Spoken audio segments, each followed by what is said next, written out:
story is going to make you cry. There was a guy who was so tired of reading his girlfriend's messages because there are always hari umuhungu utarajya gukunda gusoma message za sheri we kubera ko I love you, sheri ikintu yamwandikiraga ni ndagukunda, I miss you, or hey, have you had your meal? ndagukumbuye cyangwa se ese sheri wariye. One night while lying on the bed, Igihe kimwe rero ijoro rimwe aryamye he received a text message from her. yaje kwakira message uvuye ku mukunzi we. He didn't read it. Instead, he ignored it and slept on. Iyo message rero nundi yagize ngo ni za message arayirengagiza hanyuma arisinzirira. In the morning, he got a call from his girlfriend's mom. Nibwo mu gitondo yaje kwakira telefone ivuye kuri mama wa mukunzi we.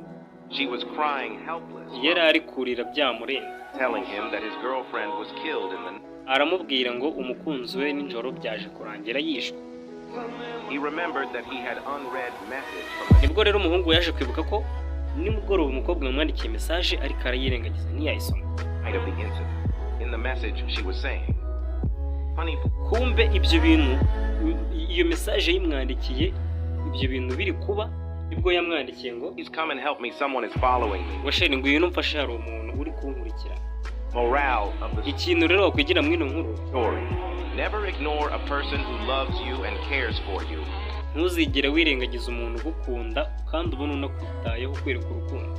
Because one day you may realize you've lost the moon while counting the stars. Kubera ko igihe kimwe ushobora gusanga warirukankaga inyuma y'umuyaga kandi hari umuntu wagukundaga, ugasanga wirukiraga umuntu hari undi wagukundaga, uwo wirukiraga atanagushaka.